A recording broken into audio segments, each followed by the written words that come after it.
Yeah, and I was really bad in the early days. So someone would criticize my or critique my work, I would get real personal with it, and it took a long time for me to divest myself from that and go, no, it's a project I'm working on. It's not me. Why do most people give up in the film and television industry? I think they become disillusioned. I think some people, like what I'm seeing right now in the effects world, I see people who came into this like 5, 6 years ago, and they enjoyed a very steady employment for 5 or 6 years, and now they're unemployed, and because the industry is kind of in flux right now, definitely because there were a lot of things that have happened the last year, with the strikes and and everything, and COVID before that.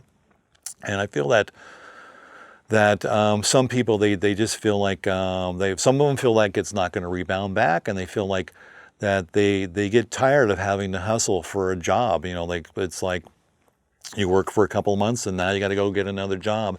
I think that burns people out after a while. I think some people just don't. I think some people just.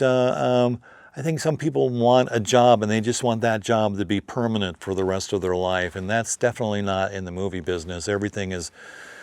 We're all kind of what they call migrant film workers, and because we just go from one film to the other, right? And I think it was easier for us in the '80s that we knew that we would do projects and they would only last for a couple of months, or maybe they'd last for a couple of months longer, because effects movies had longer timelines back in those days because we were still figuring things out. And so they gave us more time. And so like Poltergeist 2, we worked on that for a little over a year. And nowadays, you'd probably get like 3 or 4 months to work on a movie like that. So I think people they get in here and they get a job, and then their job is ending, and then they don't know what to do, and they find a hard time getting another job, and they get tired of it. They get tired of that constantly having to look for work and stuff from time to time. I think that might be part of it. I don't know. So. Sure. And then there's some people who they like a new environment every few months, and, Yeah, and yeah. they feel stifled if they stay in the same place. Yeah, So that's true. then maybe that's, because sometimes you don't know how something's going to be, just like we talked Yeah, about waiting around on set. It's just yeah. such an eye opener if you've never been on set before, that you don't realize how much downtime there is. So then you think, wow, this seems so cool, but I don't know if this part of filmmaking is for me. I like to do Yeah, something where I'm yeah. constantly moving or I engaging my brain. I remember this time where like I'd go and work on all these movie sets, but you would just wait for hours and wait and wait and wait, and then they would finally get to you, and you'd flurry of action, and you wait again. And then I thought one day one of my friends invited me to go watch a taping. And so I went, and it was like sitting at work and having nothing to do for 8 hours. Like, I'm just sitting here doing nothing. And it was horrible sitting through it. Like, wow, I'm on a TV show and I have nothing to do. Why am I here? So it was weird. How does a filmmaker follow their passion but keep a healthy dose of realism? Wow. Okay. Um, well, I think healthy dose of realism. I think it's important to first off, I think it's important to stay up on current events and know what's going on in the world, because that can inform your filmmaking. And if you look historically at films that have been made over the years, they all reflect the geopolitical times and turmoil or whatever on that is going on during that time in the world. And I don't think that has changed at all. We all come here with these big plans and Yeah, stars in our eyes, but life shows us we're better in some parts of yeah. creativity than others. I don't. For me, I never. And then people accuse me of this all the time. I don't take things too seriously. I don't see the point. I think we should just have fun in life, and if something negative happen, okay, your job is going to end. Okay, well, we had a great time, and of course the job is not going to last forever.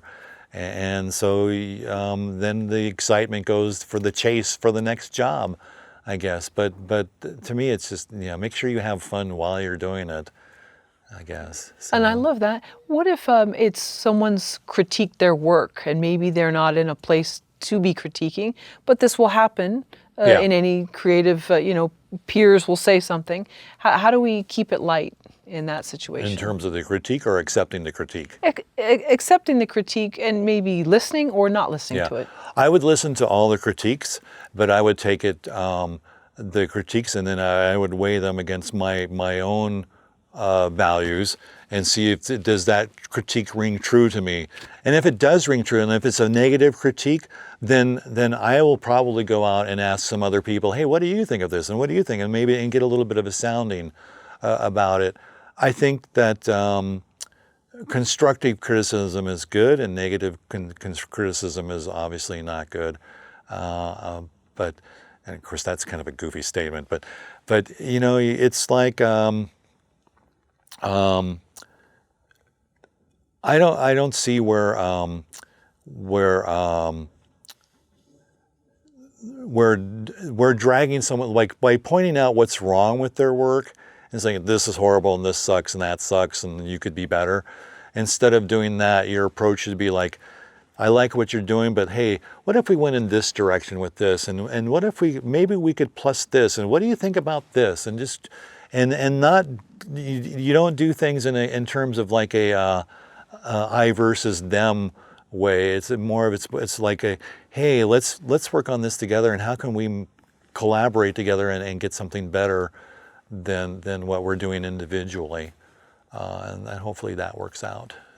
But also, this is a town where there's different reasons for people saying different things, and to learn how to take in the good, and then with some of the bad, there's an art to filtering it, and none of us have probably mastered it, but Yeah, and I was really bad in the early days. So someone would critique my work, I would get real personal with it, and it took a long time for me to divest myself from that and go, no, it's a project I'm working on. It's not me, and although it is your creation, it is your baby, that still, you can always improve things, and it's always good to listen to what other people say. If one person tells you something, that's something, right? If two people tell you the same thing, maybe it's time to start listening.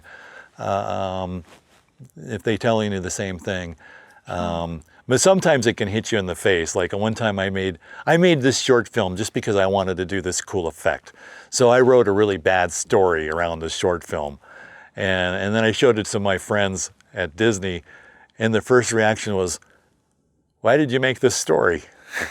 Because there really wasn't a story. It was just a shot for an effect, and I was like all bummed out because I thought it was a cool little story for a second. Then I realized, no, this guy's right. There is no point in this, and it's not really a story. It's just a shot for an effect, and I tried to wrap a little story around it, but realizing that he was correct later, but you. I don't know. You just have to. You can't take things too personally, and you want things to be the best that they can. So you want to take in the people's criticism and listen to it. And if it rings true, and if it rings true to you, yeah, go for it. If it doesn't, put it on the shelf and maybe think about it, or maybe or get a second opinion, or maybe you decide that the direction you want to go is not in that direction. So. Thank you for watching the video all the way to the end. Here is a complimentary question from our book Story Questions.